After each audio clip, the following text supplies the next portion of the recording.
ესეთი უცაბედი შემოსვლა გვაქვს, ეხლა პირდაპირ ეთერში ვიმყოფებით რუსთაველზე.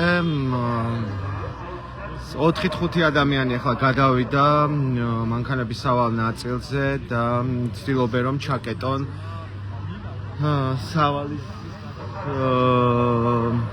მანქანების სავალი ნაწილი. აქცია ჯერ პრინციპში არ დაწყებულა, როგორც წესი ჟურნალისტებმა ვიცით უკვე ვინც ხშირად ვაშუქებთ რომ მანქანების სავალი ნაწილის გადაკეტვა დაახლოებით ხდება 8 საათიდან 9 საათამდე.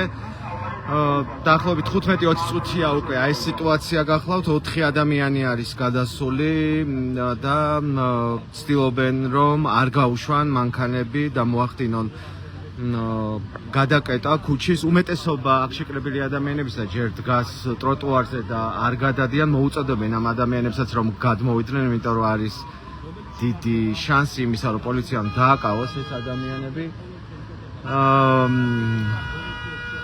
სიტუაცია არის ესეთი, მოკლედ პატრულის მანქანები მოდიან, ეუბნებიან მხოლოდ სიტყვიერი გაფრთხილებას აძლევენ და შემდეგ მიდიან ესე წრიულ მოძრაობას ატარებენ. ჯერ 9 ადამიანი არის გადასული, როგორც გითხარით, რუსთაველის გამზირზე, იმიტომ რომ აქცია პროტესტი არ დაწყებულა. ჩვენ მედიის წარმომადგენლებს ჰქონდა ინფორმაცია, რომ შეკრება უნდა ყოფილიყო აქ 8 საათზე. მედიის წარმომადგენლებს უნდა გაეკეთებინათ განცხადება და სწორედ ამის გამო შევიკრიბეთ შედარებით ადრე და სწორედ აი ამ ფაქტს შევესწარით ახლა. კიდევ ერთხელ შეგახსენებთ, რომ მზის გადაკვეტა ისჯება 15 დღემდე პატიმრობით, იმ შემთხვევაში საკმარისი რაოდენობა არ არის ხალხის და ასევე ნიღბის ტარება აქციაზე ისჯება 15 დღემდე პატიმრობით. ეს არის ახალი კანონი, რომელიც სულ რაღაც რამდენიმე დღის წინ მიიღო ქართულმა ოცნებამ. აი ლენტიც გამოჩნდა, ეხლა სავარაუდოდ გადაკეტავენ უკვე ლენტითაც. პატრულის თანამშრომლები არიან, ხედავ რომ ტელეფონით იღებენ. დამატებითი ძალები მობილიზებული არ არის. უმეტესად როგორც ეხლა თქვენ კაცშიც ხედა, რა ხდება?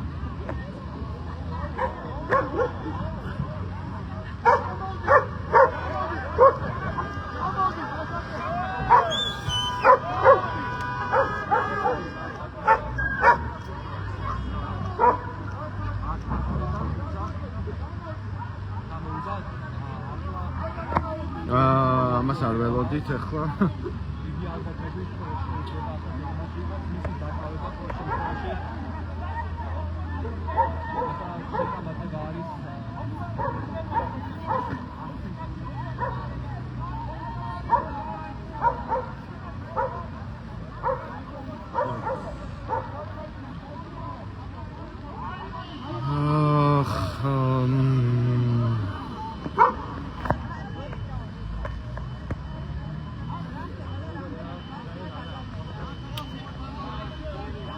ბევრი რამ გვინახავს ამ აქციების დროს, მაგრამ ასეთი კადრი ეხლა პირველად ვნახე, ერთ-ერთი მოქალაქე ავიდა პოლიციის მანქანის სახურავზე.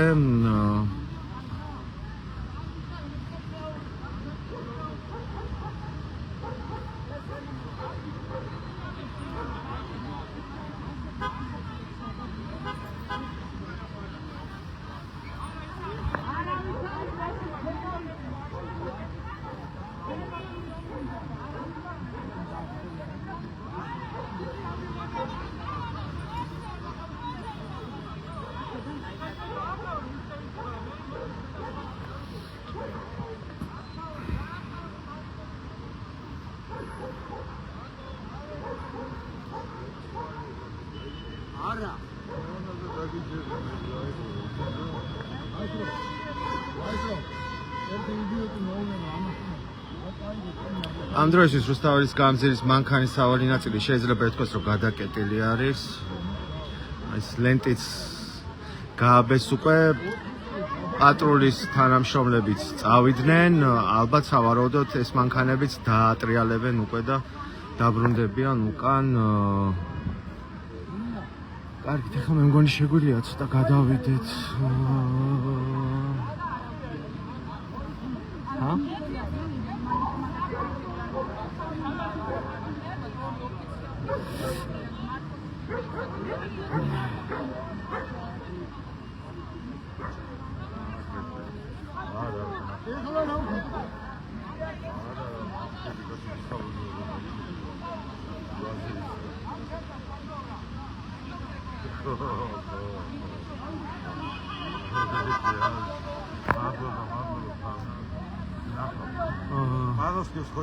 თვითონ რუსთავის გამზირზე სულ რამდენიმე თითზე ჩამოსათვლელი ადამიანი არის გადასული, მათგან უმეტესობა ჟურნალისტები არიან ხედავთ კადრში, თუმცა ხალხის რაოდენობა იმატებს ნელ-ნელა, აი შემიძლია რომ გაჩვენოთ აქეთ, სწორედ ტროტუარიდან უყურებენ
აგით ახლა მე მგონი შედარებით დაწყნარდა სიტუაცია, მოკლედ რომ მოგიყვეთ უახლოესი 15 წუთი 20 წუთის განმავლობაში რაც ხდებოდა, რამდენიმე 4-5 ადამიანი შედარებით ადრე გადავიდა რუსთაველზე მანქანის სავალი ნაწილი რომ გადაეკეტა, ჩვენ აქ ჟურნალისტები მოვედით ადრე, იმიტომ რომ სწორედ მედიის განცხადება უნდა ყოფილიყო დაკავებულ კოლეგებთან დაკავშირებით და შევწარით ასეთ ფაქტს, შემდეგ მოვიდა უკვე პატრულის თანამშრომლები, მანქანა მოუწოდებდნენ ამ მოქალაქეებს რომ გადმოსულიყვნენ, რის შემდეგაც ერთ-ერთი მათგანი ავიდა ფეხებით პატრულის მანქანაზე და შემდეგ თავისი ნებითვე ჩამოვიდა. ხო, მოკლედ რომ გითხრათ, ესეთი იყო ამბავი რუსთაველზე. ჩვენ, რა ვიცი, ვჩებით აქ და მოვლენების განვითარების მიხედვით დაგიბრუნდებით პირდაპირ ეთერში. შეგასწრებთ, რომ პროევროპული